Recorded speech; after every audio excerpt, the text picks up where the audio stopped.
이제 김한길 대표 체제 들어서면서 이제 제가 좀 당직만 맡아가지고 네. 좀 바쁘게 지냈고 또 안철수 대표 비서실장까지 맡아가지고 첫째는 이거 너무 좀 힘들고 네. 또 둘째는 이제 어쨌든 간에 730 뭐 재보선에 책임을 지고 네. 물러난 저도 지도부 일원인데 네. 또다시 뭐 만든다는 게 적절치 않아서 처음에 좀 거절했었는데 네. 또 문희상 위원장님이 해달라고 정확하게 말씀하셔서 네. 그래서 맡게 됐습니다. 예. 책임이 지금 막중한 것 같습니다. 예. 글쎄요, 저희도 뭐 김한길 대표 전 대표께 참여하라고 말씀드렸고 네. 또 안철수 전 대표께도 참여하시라고 여러 차례 말씀드렸어요. 네. 근데 이제 뭐 안철수 전 대표는 조금 이제 예외를 인정해줘야 될 것 같고 예. 김한길 전 대표는 들어가시는 게 좋지 않겠냐 생각이 듭니다. 왜냐하면 이번에 뭐 비대위 참여하시는 분들이 다 전직 대표, 원내대표 하신 분들이라서 사실 뭐 비대위원 하고 싶어서 하신 분들이 아니에요. 예. 다들 당이 어려우니까 좀 당을 구하는데 나서라 이렇게 해서 나오신 분들이기 때문에 김한길 대표님도 당 생활 오래 하셨고 또 당을 위해서는 무엇보다도 헌신하실 그런 생각을 갖고 계시기 때문에 뭐 김한길 대표님 참여하시는 게 옳다고 봅니다. 친노 비대위다라는 데 대해서는 그렇지 않다는 뭐 견해도 있어요. 반드시 꼭 친노 비대위냐. 문희상 위원장님 말씀도 문희상 위원장님 본인이 중도인데 왜 나를 자꾸 친노라고 규정하는지 모르겠다라고 이제 억울한 말씀을 하신단 말이죠. 제가 이제 작년에도 그 비대위원장, 대선 직후에 비대위원장 하실 때 제가 비대위원으로 같이 일도 했었는데 문희상 위원장님은 제가 볼 때도 뭐 중도 색깔이 강하지 않느냐 그런 생각이고 또 이번에 그 문희상 위원장님의 그 비대위 인선 원칙이 뭐 계파로 구성한 게 아니고 전직 당대표, 원내대표 중에서 여러 가지 고려해서 뭐 구성했다 그렇게 말씀하시는데 뭐 문희상 위원장님 말씀도 일리가 있고 또 바깥에서 봤을 때도 이런 또 친노 색깔이 좀 강한 걸로 그렇게 볼 수가 있어서 뭐 양쪽 의견이 다 또 이런 맞는 것 같긴 합니다만은 근데 일단 언론이나 뭐 많은 당원들이나 국민들이 지금 비대위가 좀 친노에 가깝다고 규정을 한 상황이기 때문에 거기에 대해서 적절하게 대응하는 게 옳다고 봅니다.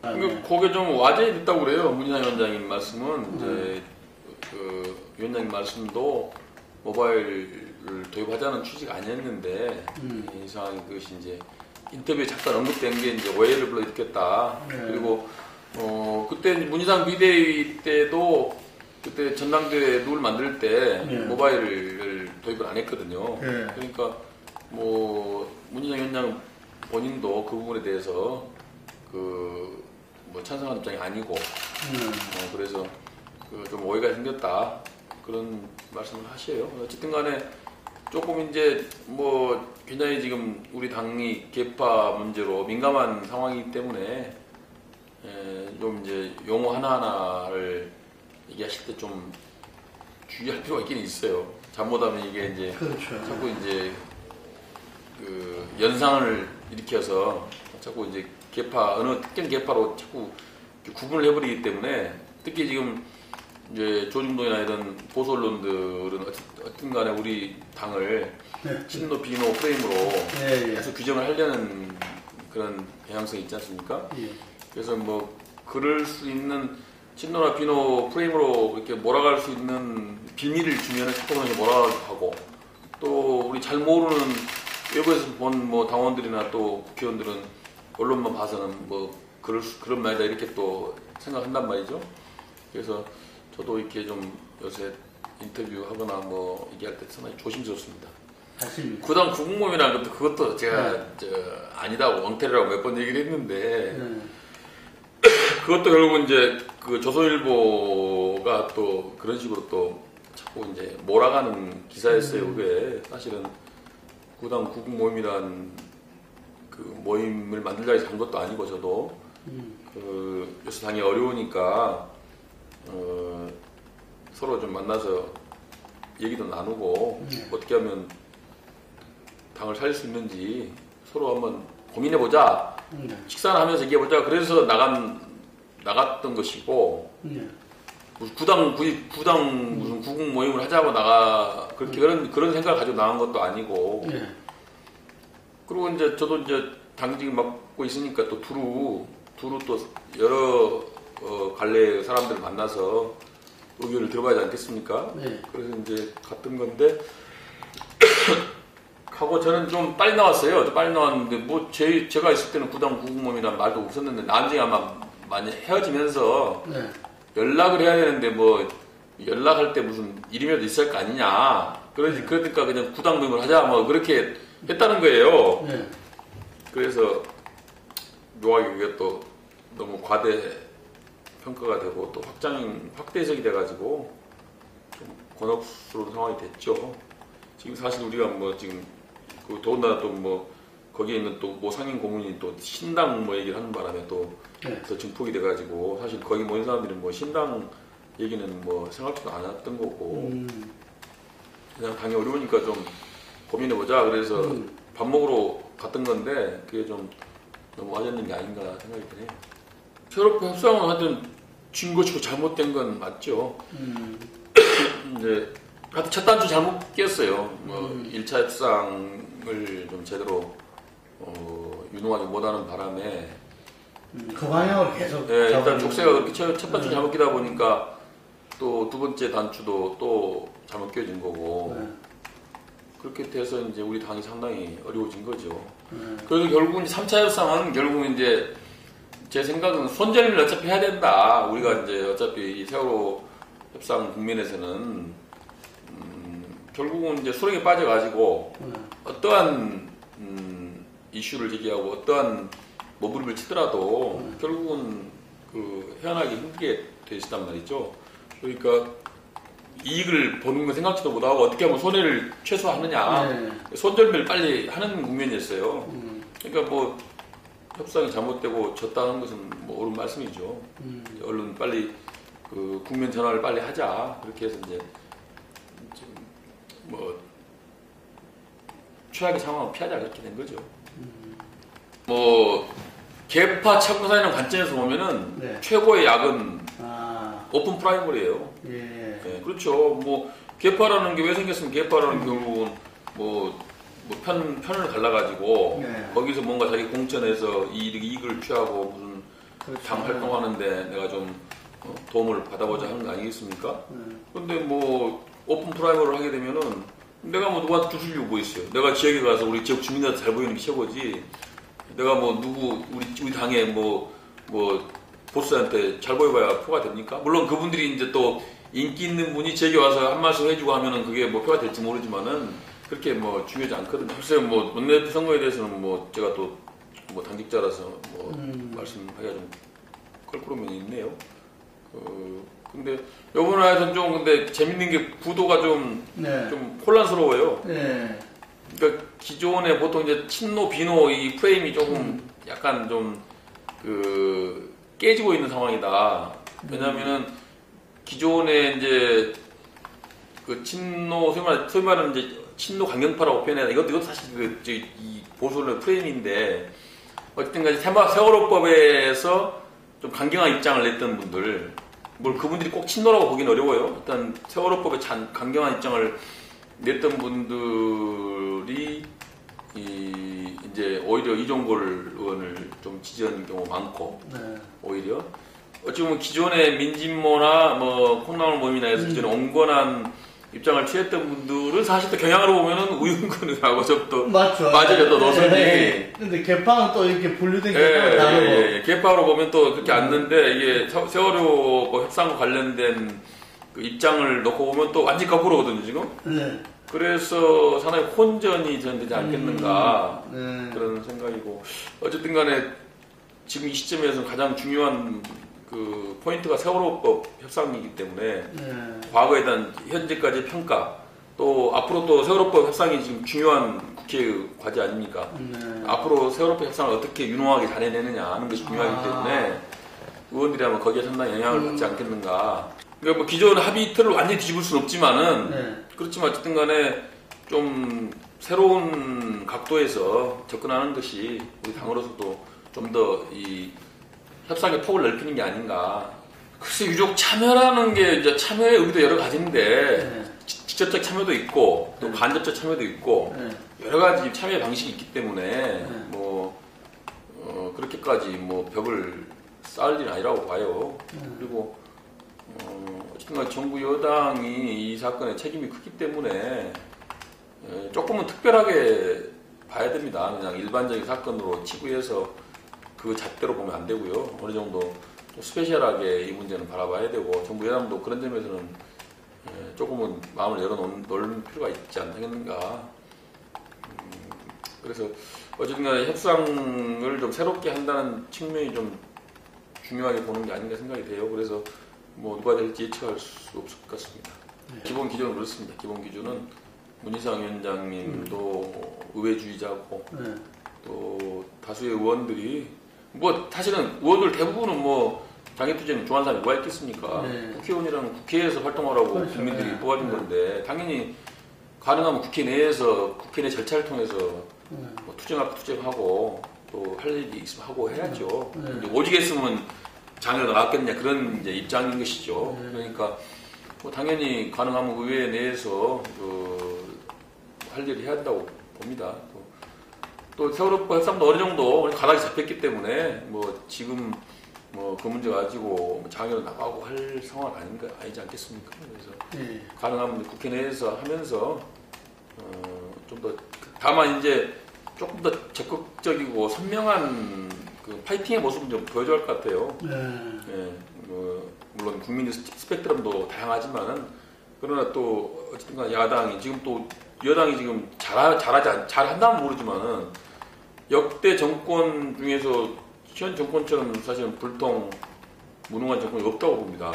우리가 뭐 이명박 정권에 대해서 이명박 정권 말기에 가장 나쁜 정권이다. 가장 나쁜 대통령이라고 우리가 비판을 했는데 지금 와서 보면은 또 많은 사람들이 국가 명관에 얘기하고 있어요. 그래서 지금 현 정권에 대해서는 참 너무 정말 또 생각보다 초기부터 너무나 이제 그 기대 밖에 낙제점 운용을 하고 있기 때문에 그래서 야당으로서 정말 할 일이 많죠 지금. 야당으로서 할 일도 많고 할 얘기도 많고 영역이 그만큼 많이 확보가 돼 있는데 우리가 이제 어떻게 정치 이슈에 많이 좀 매몰되다 보니까 좀 할 일을 좀 제대로 못한 면이 있습니다. 이상하게 거꾸로 됐어요. 작년에도 보면 국정수정할 때도 보면은 과거에 보면 야당이 정치 의제를 많이 제기해가지고 오히려 이제 여당이 민생 문제 얘기하게 돼 있는데 작년 국정수정 때도 보면은 자꾸 여당이 정치 이슈를 자꾸 이렇게 던져가지고 민생 문제를 자꾸 가리는 그러한 그 정부 운영을 했거든요.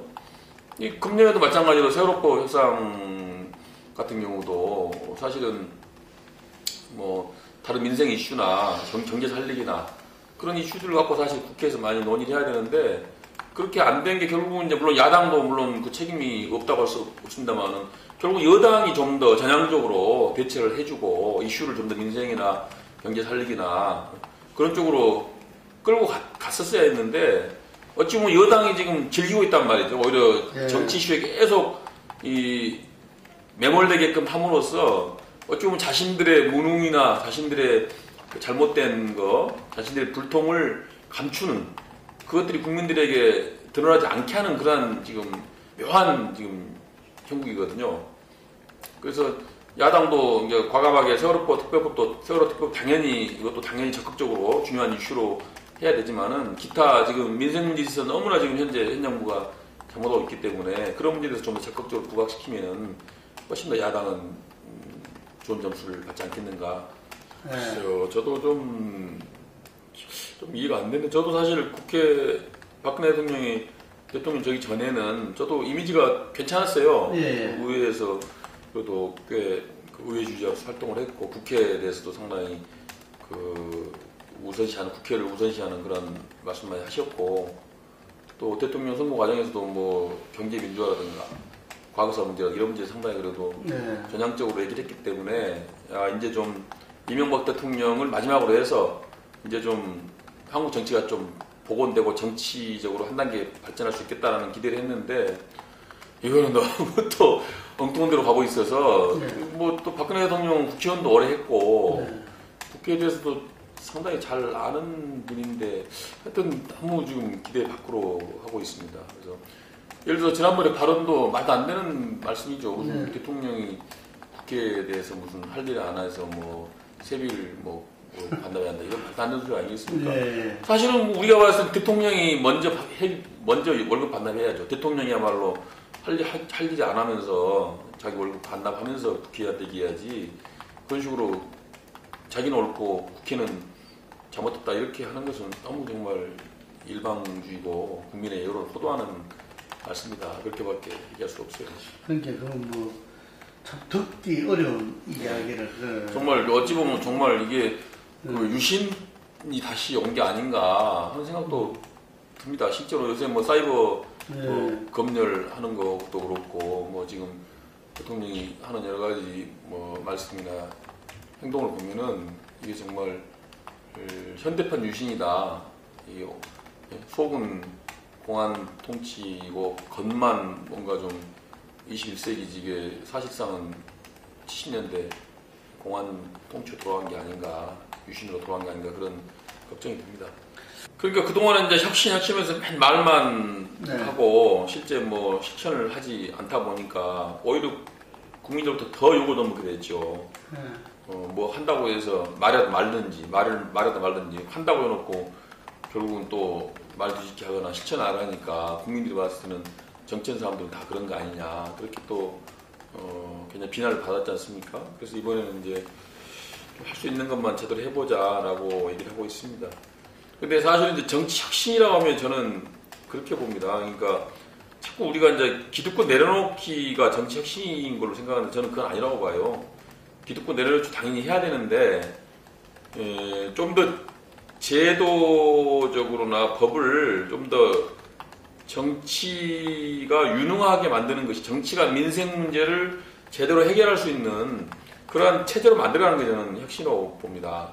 우리 국민들이 정치인을 비난하는 것은 민생 문제도 해결을 못하는 사람들이 특권도 누린다 이렇게 해서 비난을 하거든요. 만약 민생 문제 해결해주고 국민들의 어려움을 해결해준다면은 월급도 올려야 하실 거예요. 국민들은 특권도 더 누려라 이럴 건데 이 일도 못하는 사람들이 말이야 무슨 특권이나 누린다 이렇게 해서 그 정치인을 비난하는데 우리는 앞에 그거는 좀 관심을 좀 덜 받고 있고 뒤에 특권 내려놓기, 기득권 내려놓기만 너무 부각돼 있어서 그래서 그건 결국은 정치인들 제살 깎기에 불과하다. 그렇다고 해서 뭐 그렇게 해가지고 막 유능함이 된다면 그건 좋은 건데 그거하고는 전혀 별개거든요. 그래서 이 정치가 좀 유능하게 국민의 어려움을 해결할 수 있는 방법이 뭔지 그걸 찾는 게 중요한데 저는 뭐 첫째는 개헌이라고 보고요. 첫째는 개헌에서 삼권 분립이 돼가지고 지금과 같은 그 제왕적 교통문제는 빨리 폐지하는 게 정치권의 유능을 그 높이는 길이다. 왜냐하면은 실제 지금 모든 권력이 지금 행정부에 가 있지 않습니까? 행정부에 국회는 곁다리거든요. 뭐 제가 적절한 표현인지 모르겠습니다만은 국회의원이 하는 일이라는 거는 관료들이 차린 밥상에서 반찬 투정하는 것이다. 밥상은 관료가 차려요. 다 장 봐가지고 다 뭐 끓이고 뭐 삶고 다 밥상 차리고 국회의원 하는 일은 그겁니다. 이거 짜다 물러라, 싱겁다 고춧가루 쳐라 이거예요. 그러니까 실제 뭐 국회에서 할 수 있는 일이라는 게 굉장히 제한적이단 말이죠. 근데 행정부를 움직이는 사람이 누구냐면 실제 행정부 대통령 움직이는 거 아니에요. 관료들이 움직이는 거지. 관료들이 다 만들어가지고 대통령이야 뭐 관료들이 하자는 대로 되게 하는 것이지 뭐 대통령이 뭐 개인이 가서 무슨 얼마나 크게 국가 시스템을 바꿀 수 있겠습니까? 그러니까 이제 그러한 그 관료들을 정치권이 유능하게 그 제압하고 리드해야 된다. 네. 근데 지금 관료가 모두 국가 의제나 아젠다나 국가 운영을 리드하고 있고 네. 국회의원은 그 뒤에서 정리하는 정도에 불과하거든요. 네. 이래가지고는 저는 정치인들이 영원히 좋은 평가 받기 힘들다. 곁다리 일하는 사람을 누가 평가해 주겠습니까? 그리고 국민들이 실제로 제가 늘 하는 얘기지만은 국민들이 세금을 내갖고 이제 국민의 돈을 조성해서 창고에 넣어놨잖아요. 그러면 그 창고 열쇠를 국민들이 갖고 있어야 된단 말이죠. 국민들이 숫자가 많다 보니까 이제 국회의원을 뽑아가지고 이제 그 대의자를 뽑아서 대의 정치를 하고 있거든요. 대의자를 뽑아서. 그러니까 사실은 관료들이 그 국민들에게 와서 저 국민님 제가 이번에 철도를 놔야겠습니다. 이번에 제가 여기다 무슨 뭘 하나 정부 조직을 바꾸어야 돈 입장이니까 주십시오 하면은 국민이 보고 심사해보고 그래 해봐 이렇게 해줘야 되는데 지금 거꾸로 돼 있어요. 관료가 고가내실 주고 있고 국민이 가서 하정을 해야 돼. 국민이 가서 관료한테 가서 관료님 요번에 뭐 경부선 철도 놔주세요. 또 호남에 고속도로 놔주세요. 이렇게 하면 관료가 심사해가지고 그래 해보쇼 이렇게 한단 말이죠. 이거 주객이 전제된 거다. 왜 국민은 자기 돈을 조성해서 자기 돈을 갖다가 관료한테 맡겨놓고 자기가 가서 사정을 하는 이러한 지금 형국으로 이러한 시스템이다 현재 정치 시스템이. 근데 이제 문제는 물론 이제 관료가 유능한 점도 있겠습니다만은 그러나 역시 이제 그 관료는 역시 또 관료다. 역시 국민과 그래도 소통하고 국민의 뜻을 가장 잘 아는 집단이 그래도 정당이고 정치인이라고 봅니다. 왜냐하면 정치인들은 표 때문에 국민들 자주 만나고 국민들과 소통을 해야 되거든요. 관료들은 사실 뭐 국민을 만날 필요가 없어요. 그 사람들은 뭐 무슨 대기업 뭐 간부들이나 만나고 자기가 편한 사람 만나는 거지. 대기업 관료들은 이 국민들을 다수를 만나지는 않거든요. 그래서 오히려 이제 그 권한의 중심이 결국은 관료가 아니고 정치인에게 결국 와야 된다. 저는 그것이 우리 정책의 핵심이 돼야 한다고 보고요. 그런 점에서는 개헌이 꼭 돼야 된다. 그다음에 이제 저는 국회 개혁이 된다. 국회 개혁. 지금이 우리나라 국회 시스템은 무책임한 시스템이다. 바보를 만드는 시스템이다. 오늘도 국감이 있습니다만은 우리 미래창조과학위원회가 22명인데 질문을 7분 줘요. 7분. 주질이 7분 주는데 7분 동안에 뭘 할 수 있냐는 겁니다. 그러니까 저는 이러한 상임위나 모든 회의체를 많은 사람이 하는 거는 굉장히 저는 무책임한 그 회의라고 봐요. 운영이라고 봅니다. 그래서 소수하자, 소수화. 5명 해가지고 5명이 1시간씩 질의하는 게 오히려 효과적이고 심층적으로 일할 수 있는 거지. 20명이 10분씩 하면은 똑같은 얘기 반복하고 깊이 있게 들어가지도 못하고 늘 그렇게 운영이 되기 때문에 오히려 좀 국회 회의를 좀 쪼개서 소위치제로 해서 좀 더 국회의원들이 좀 더 공부도 하고 책임질 수 있는 그런 시스템으로 바꿔나가야 된다. 그 이야기가 많이 나왔지 않습니까? 예. 근데 그것도 소위치제로 그래서 그것도 잘 안 되고 있고 그런 것들이 저는 오히려 정치 혁신 과제로 설정을 해서 그렇게 하는 것이 옳은데 근데 문제는 이제 그런 게 문제예요. 우리가 인식이 바뀌어야 될 것이 국회가 활성화가 되고 국회가 이 일을 잘하게 되면은 결국은 행정부가 결국은 이제 위축되고 행정부가 피곤해지거든요. 네.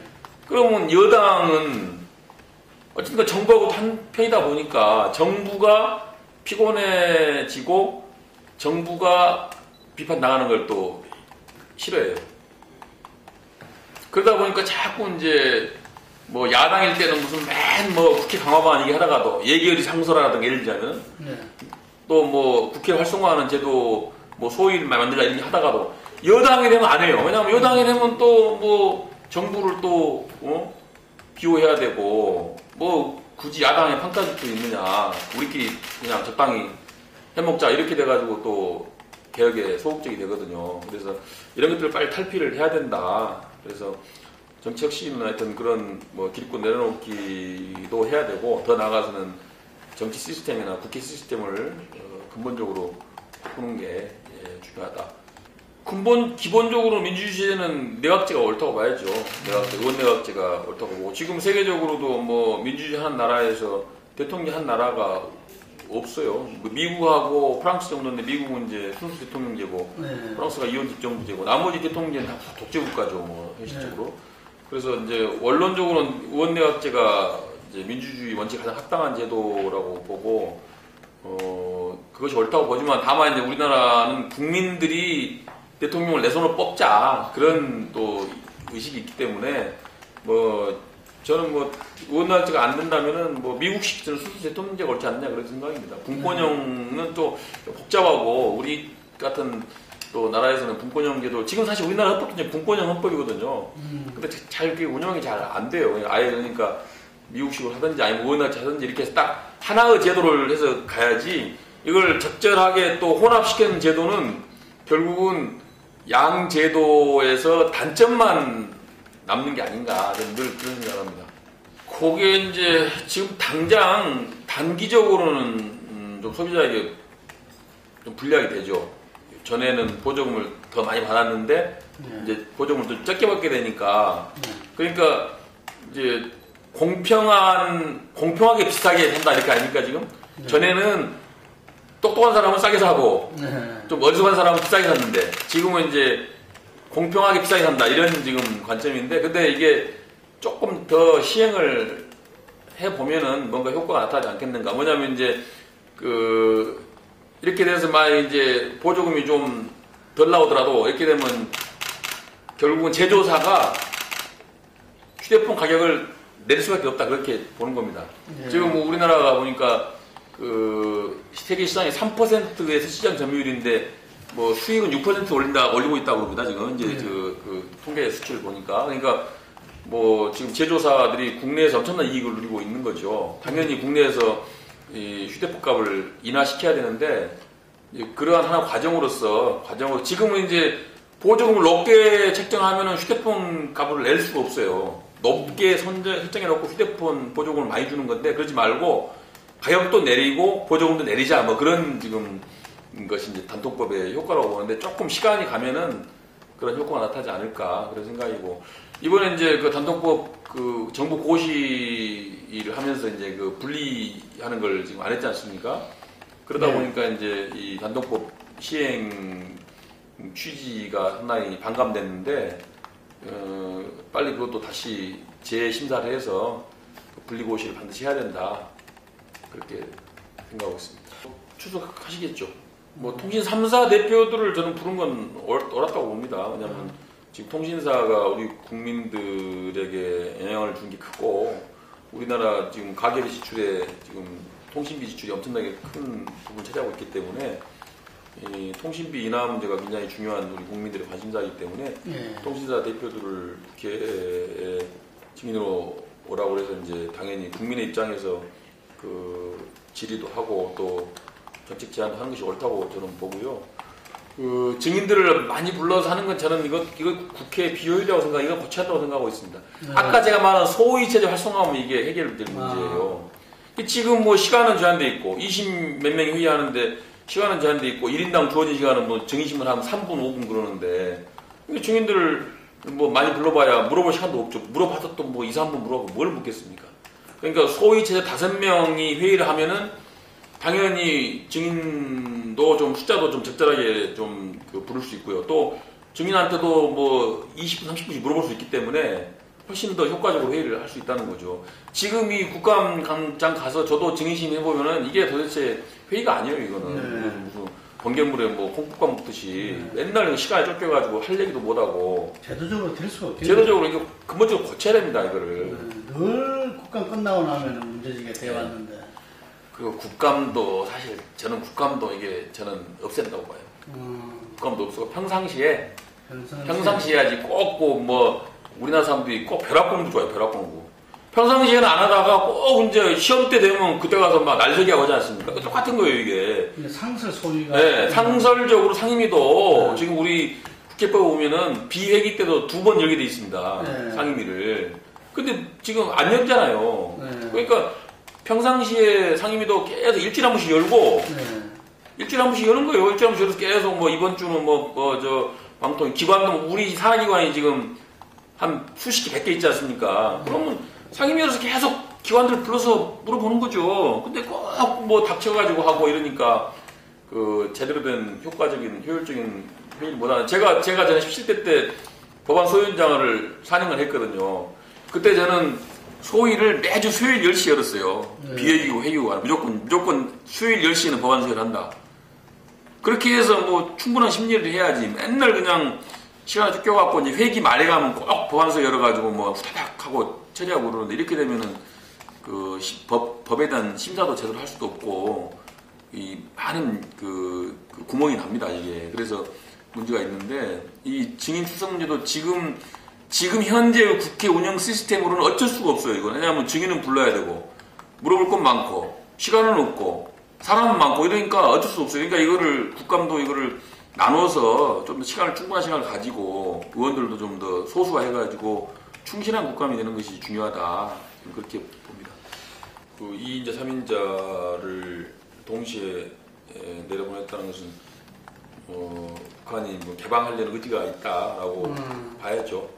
그리고 북한도 지금 뭐 사실은 중국하고도 지금 상당한 지금 거리감이 생겼고 또 미국하고도 지금 이제 대화가 안 되고 있고 또 남북한이 지금 현재 대화가 안 되고 있기 때문에 원래는 일본하고 좀 뭔가 좀 네. 가까이 돌파구를 찾아보려고 했는데 그것도 사실 여러 가지 뭐 민족적인 감정도 있고 그것도 뭐 간단치는 않을 거예요. 그러다 보니까 이제 북한이 지금 상당히 좀 외교적으로 뭔가 돌파구를 찾아야 할 시점이 아닌가 생각이 되고 또 제가 또 그 들은 바로는 김정은 지금 국방위원장인가요? 국방위원장이 상당히 개방적인 그런 인물이라고 그렇게 공식적으로는 보는 것 같더라고요. 네, 스위스에서 유학. 네, 그리고 뭐 그 과거의 그런 전임 그 김정일이나 김일성과 달리 전임 이제 김일정은 김일성은 이제 이념적인 통치를 했지만은 네. 김정은은 상당히 실용적인 통치를 하고 있다. 그래서 실제 그 북한 주민들의 먹고 사는 문제를 가장 중요하게 생각하는 그런 지도자라고 지금 대체로 이렇게 평가가 되고 있는데 그런 점에서는 이제 어쨌든 간에 뭐 남북 대화라든가 그 대미 관계 또 대중 관계, 대일 관계에 대해서 뭔가 돌파구를 찾아서 뭐 북한 주민들의 먹고 사는 문제를 해결해야 한다. 그런 생각을 갖고 있다면은 앞으로 좀 남북 대화도 좀 더 잘 풀리고 좀 더 전향적인 남북 관계 개선이 되지 않을까 그렇게 예상이 됩니다. 예, 죄송합니다. 요새 우리 새정치 민주연합이 국민들의 기대에 부응하지 못하고 있어서 정말 국민들에게 얼굴을 뵐 낯이 없습니다. 지금 정부 여당은 지금 전혀 국민들의 뜻과는 거꾸로 주행을 하고 있고 국민들이 보기에 잘못하고 있는 정권이라고 생각하고 있습니다. 그런데 야당이 그러한 잘못하고 있는 여당에 대해서 정부에 대해서 정확하게 문제를 짚고 비판하고 대안을 제시를 해서 국민들이 불안하지 않게 해야 되는데 우리 야당마저도 지금 흔들리고 있고 내부에서 여러 가지 잡음들이 나서 정말 죄송합니다. 앞으로 이제 우리 새정치민주연합은 좀 더 당이 단합하고 또 국민의 민생 문제를 해결할 수 있는 유능한 야당으로 탈바꿈하기 위해서 최선의 노력을 다하고 있습니다. 한 번 더 기대해 주시고 또 비판해 주시고 꼭 국민들의 기대에 부응하는 당으로 거듭나겠다는 각오를 다집니다. 열심히 해보겠습니다. 감사합니다.